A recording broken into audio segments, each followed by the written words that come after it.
Welcome, ladies and gentlemen, to the Wolph Podcast for what I believe is number 18. We left off about, I'd say a month or two ago. It's been almost 2 months since my last podcast with y'all. Well, if you may remember, those of you who were watching my podcast previously, I started the podcast under quite a bit of turmoil. It was quite an upheaval in my personal life. I had taken a break from my 19-year relationship and moved into a playhouse that I built out in the backyard for my kids, which is like a tiny house for those that are just tuning in. So it was suitable enough to live in without, bathroom facilities. I had my milk jug bathroom, and I had a fridge. I started making it more like home and cooking area and all this stuff. And I was sleeping upstairs on a mattress somebody graciously gave me. But I was going through one of the hardest times of my life for sure. And I had been podcasting since the previous fall with a friend of mine, doing a podcast called the Attic Frogs Podcast.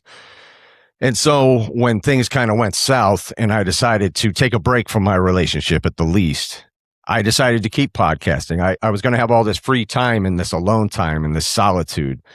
And I just, on a whim, felt led by God and led by my own wants and needs to come out here and do a podcast where I spoke very unabashedly and very honestly about some really personal things, which was unusual. Certainly not something you see every day, as far as I can tell. So some people thought it was an outrageous thing to do and wrong, and some people thought it was brave and a good thing to do. And I'm not sure how many lined up on one side or the other, but I wasn't really concerned about that. What I was concerned about was getting away from what I consider to be a toxic situation that was affecting my life in a bad way, affecting my partner's life in a bad way, and my children's life. When you're in a long-term relationship and things have gotten to the point where you just can't get along for any reasonable amount of time, eventually you run into a crossroads where you say, well, should we keep going this way and let things get worse? Or is somebody going to do the hard thing, which is to step away, take a break, or end it completely? And you're taking it's a real crapshoot. It's a gamble. You don't know how that's going to turn out when you do something like that, especially if you decide to make a public spectacle of it in a way kind of like I did. Now, at the time, part of it was reactionary. It was never my goal to come out here and do a podcast to disparage my fiance or to make her feel badly or to expose her as a bad person or do any of these things. What it was a really honest evaluation of my life and my relationship and my viewpoint. Now, as far as I know, it was legal, but it probably isn't. You never know. The First Amendment in this country is kind of crazy. And from what I understand, the sanitizing policy that decides whether it's slanderous or whether it's First Amendment protected is the truth. So as long as you're telling the truth, and it's verifiable truth in some way, or maybe it just has to be your truth, there's nothing that you're doing that's illegal.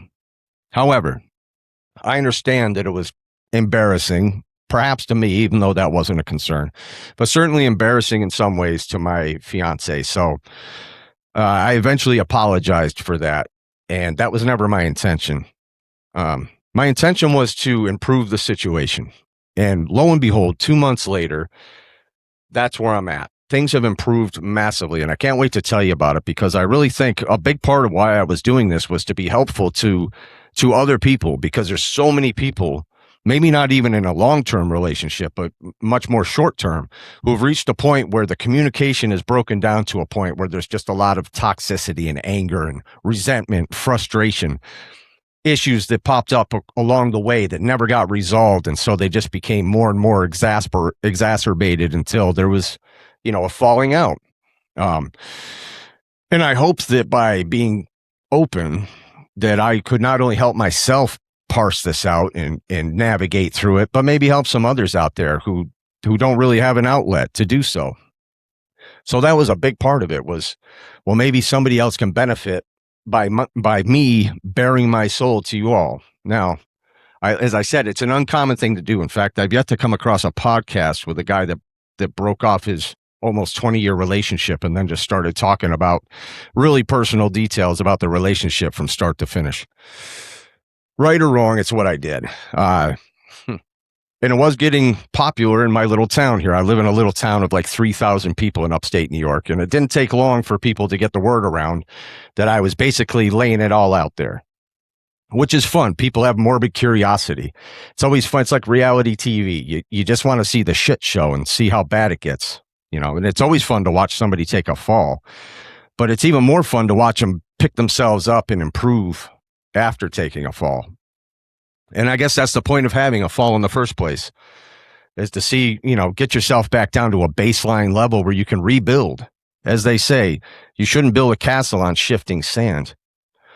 So I needed to find solid ground. And that's exactly what I did. I moved out here to this playhouse for a good month and a half, and I would see my kids. The reason I moved to the playhouse is, although I could afford to live elsewhere, I kind of held out hope that things were going to work out. But I also didn't want to shock my children by suddenly moving out of the house. So I had this little house I built in the backyard, and that's where I moved. And this was my sanctuary.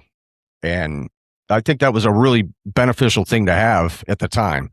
It would have been much harder to put things back together if I was off premises, because I feel like that would have opened up the door for, moving on a little further than maybe I was ready to do or she was ready to do. So it was good that I stayed here. But I'm very relieved that things have improved so much. I mean, I can't even express to you how improved things are, but I'm excited to tell you about it. So for those in the gossip mill locally, they may have heard that the reason I stopped doing the Sigma Wolph podcast was because there was certain legal action taken to get me to stop. Now, that is true.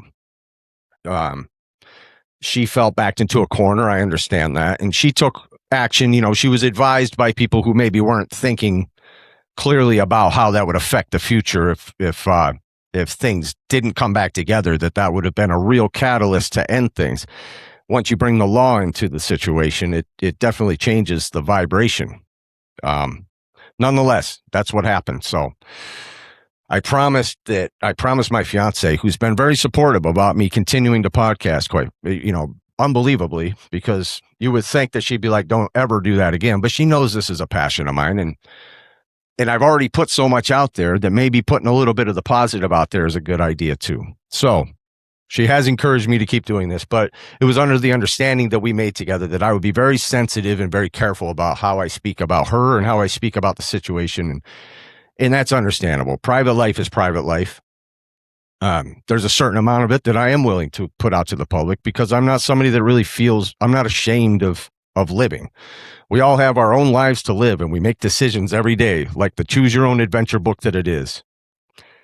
And certainly we all have regret, and we all have shame, and we all have things that we don't want to make public. That some of that I made public.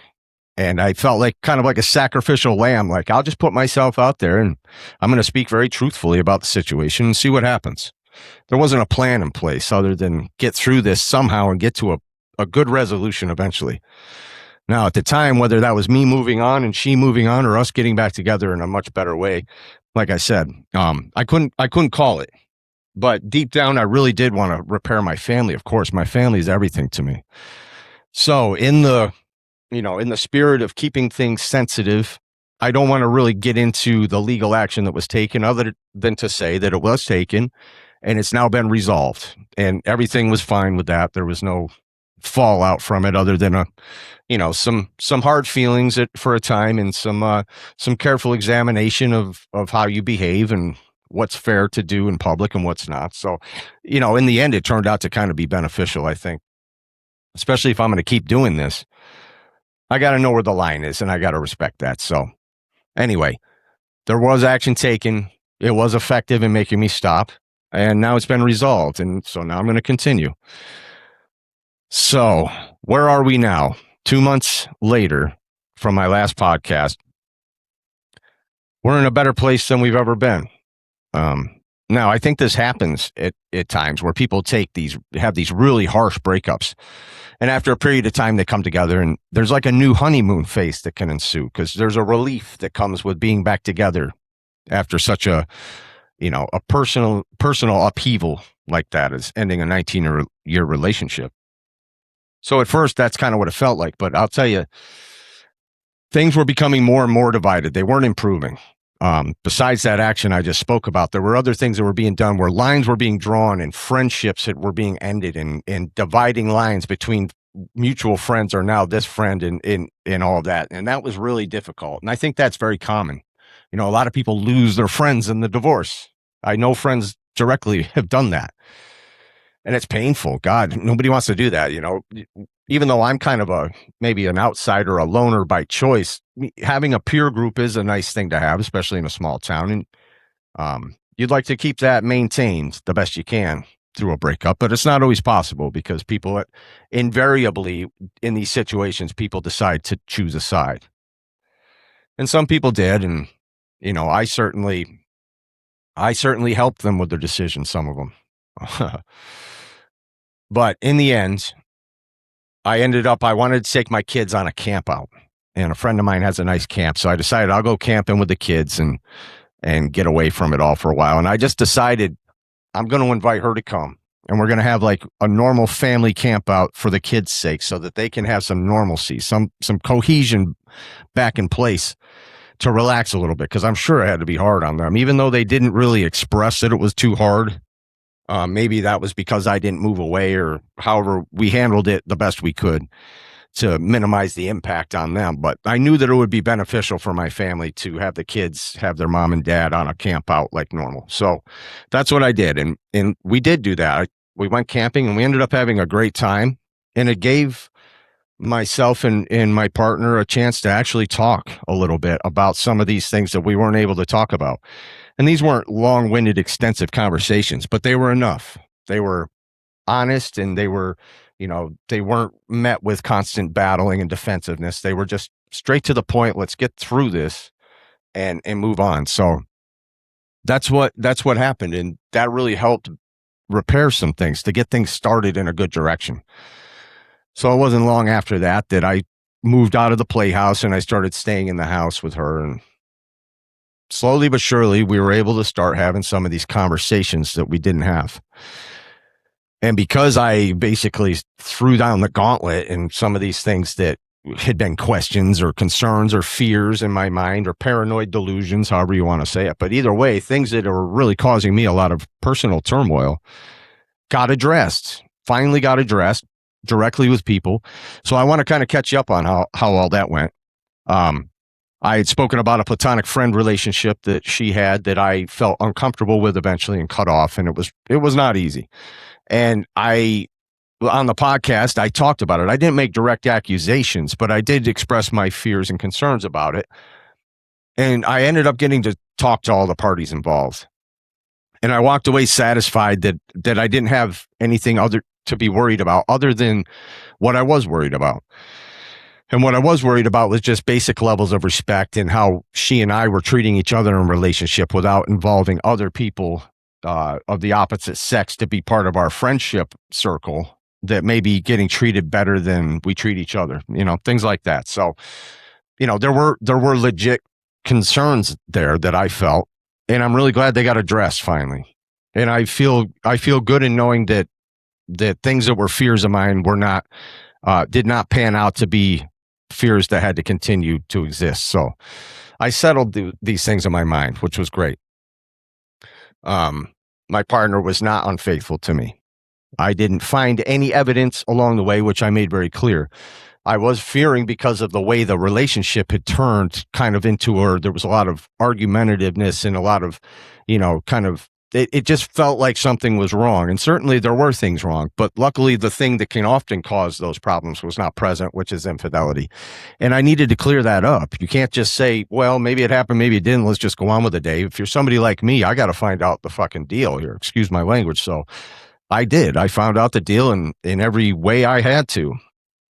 And I feel good now. I feel much better. I feel like things that were a problem before are now a dead issue. And that's healing. But most of all, I'd say the number one thing that's helped repair this relationship was that I had to take a really good look at myself and just see how have you been as a partner? Because it's easy to start criticizing and being angry and tearing apart your partner for not meeting the expectations or meeting the needs that you have. But I had to look at myself and say, A, was I doing that for her? And B, was I deserving of it in any way? These standards I was setting, was I meeting them myself? The answer was no, definitely not. I was not being a good mate. I didn't do a lot of the things you have to do to keep a good relationship going. So since then, I've taken a good look at myself, and we've had a couple of slips here and there, but mostly it's been really good. We've had a really amicable return. And we do things now like go on date night. That was something we kept saying we had to do because it was like one thing that we knew that we could do to try to repair things when they weren't going well. And we just never got around to it with the pace of life and how things go. It's hard to find a date night and get a babysitter. We hadn't even really gotten a babysitter before. Now we can get a babysitter and go out and have a nice date night. And that's really great. That feels amazing. And it's built a lot of, reconnection. Another thing is I didn't cherish her enough. We didn't spend time being intimate. I didn't come home from work and hug her and get on the couch. We might give each other a little kiss and a hug and then just go on with our night and barely pay each other any attention. And that certainly isn't a way to keep a relationship intact. So now, for instance, she loves having her hair brushed. She's always loved having her hair brushed. And she's often bribing the kids just to play with her hair because she likes the feeling it's relaxing to her, just like I like back rubs. So I started brushing her hair. In fact, I got to remember to do it tonight. I wanted to do it every night. That doesn't seem to be possible, but I brush her hair now. We relax. We snuggle on the couch and we'll watch a movie. We're so much more intimate than we had ever been, I think, except for in the very beginning of the relationship. There wasn't a lot of real cherishing intimacy that was going on, at least on my end. I can't speak for her, but that's how I realized how little I was doing. And so now I really cherish this woman now. Like, I'm so grateful for her. I'm so grateful for all the good qualities. Now that I've cleared out all these misconceptions and all these negative emotions, I can really appreciate how lucky I am, what a wonderful woman God has blessed me with. And I hope she feels that way about me in some way. And she's been really attentive and cherishing me.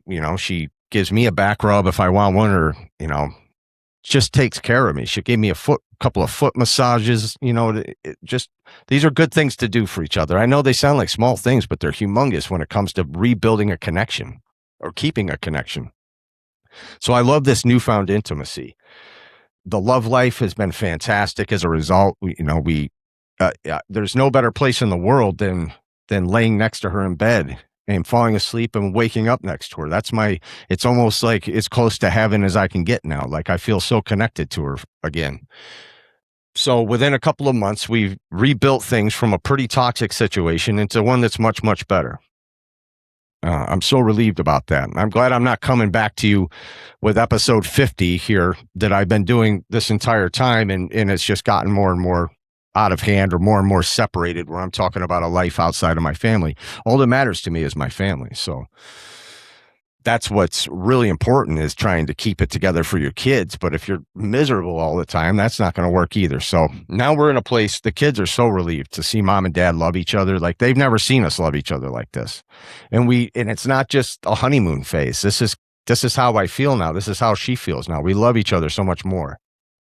And a couple of times we have slipped back into that old mindset and started arguing, but now it's so stark in comparison to how good things can be that we both realize we don't want to go back there. And so when those couple of times have happened, we seem to have worked them out in some way. And that's huge. Men and women think differently. And I know it was hurtful to her that I used certain words to describe her personality, which may or may not have been unfair. I'm sure they were hurtful. And she used ways to describe my personality to people that was hurting me. And we've gotten over that now. So, there's just ways men and women think differently. And you got to find that middle ground to kind of fix it. We don't have to just keep being the way we are because that's the nature. That's how society has kind of made it easy to behave. You got to work hard to get to that next level, to get to that 50-year anniversary that I want to get with her. you got to hit these high water marks where you can look back and say, oh, that's where it flooded. We don't want that anymore. We want to build levees. We don't want the water to get that high again, so that we don't get swept away in the rapids. Yeah. So what a difference a couple of months can make. I'm so pleased that this is how things turned out. So we're building a much stronger family than we ever had before.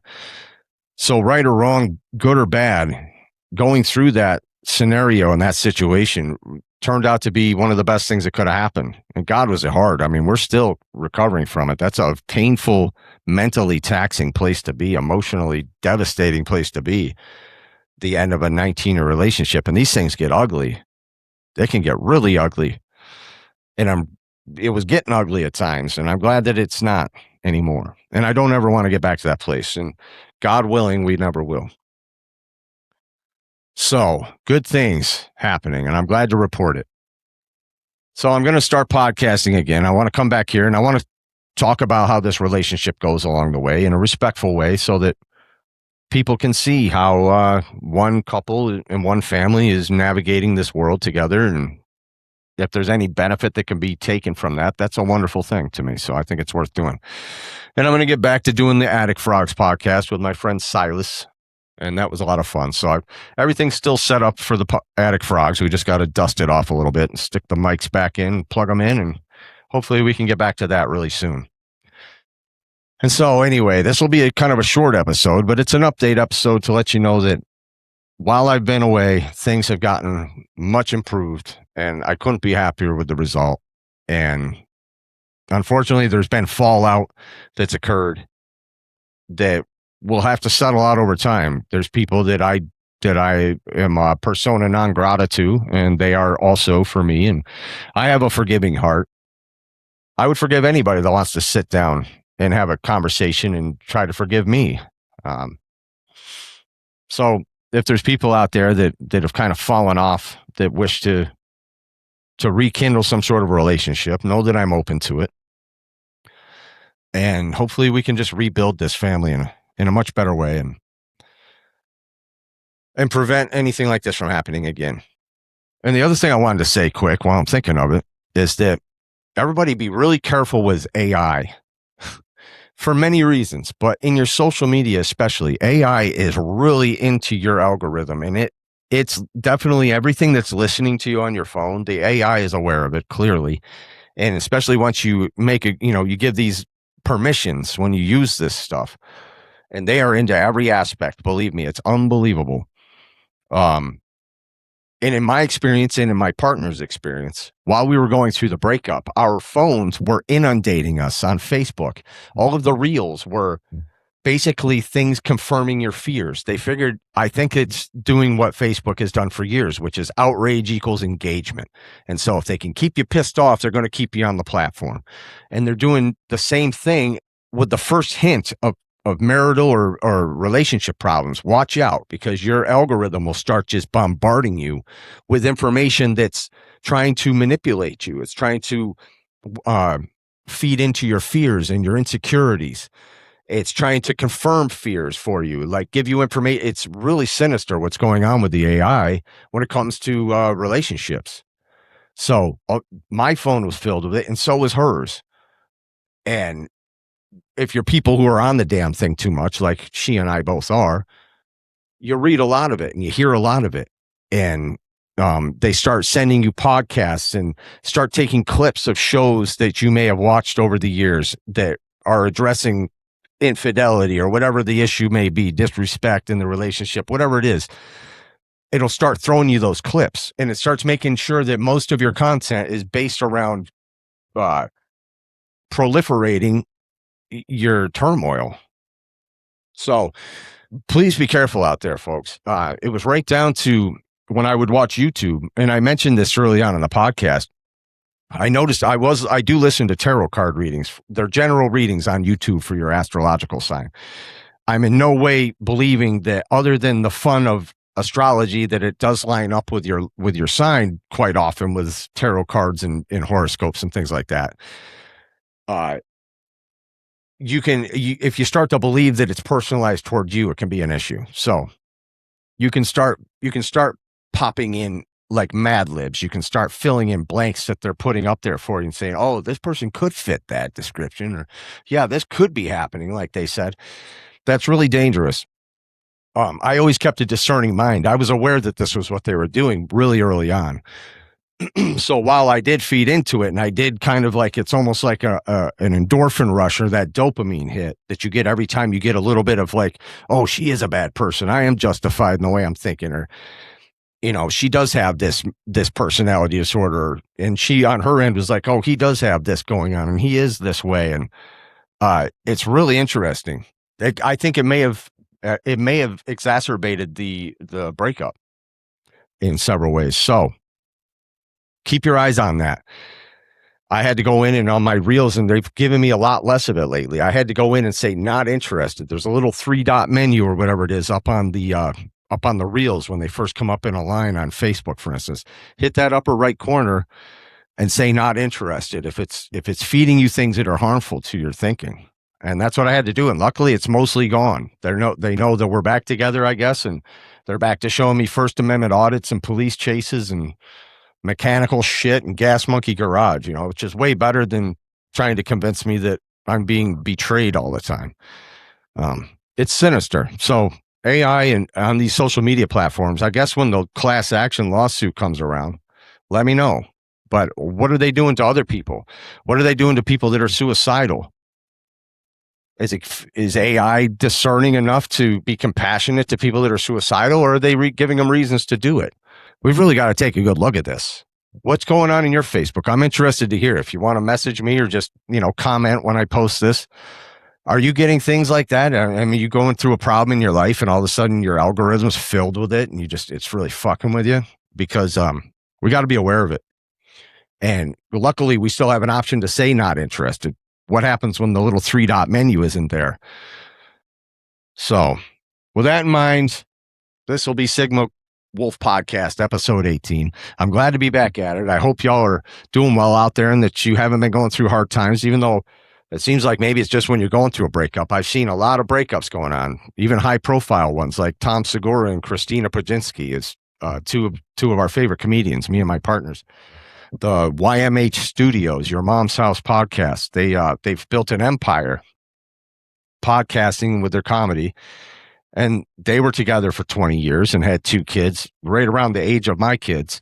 And my partner would always bring them up, like, because it was fun to listen to them talk about a lot of the same things we go through with our 2 boys, because clearly they were in a similar situation, you know, other than being super wealthy and traveling all over the world. But they've broken up now, and I don't think they're going to put it back together. I think maybe theirs is done, but I'm seeing this happen a lot of places. It seems like this is, whether it's just the full moon or if maybe it's AI. Maybe AI is doing such a good job en masse amongst the population that they're driving more and more breakups. Maybe breakups stimulate the economy. You know, it's more people on the goddamn dating apps. Luckily, my partner and I did not date anybody else during the time we were apart. Thank God. That would have made it way harder to put things back together if we immediately jumped into bed with somebody else or started, you know, entertaining offers, because we both got people that were offering to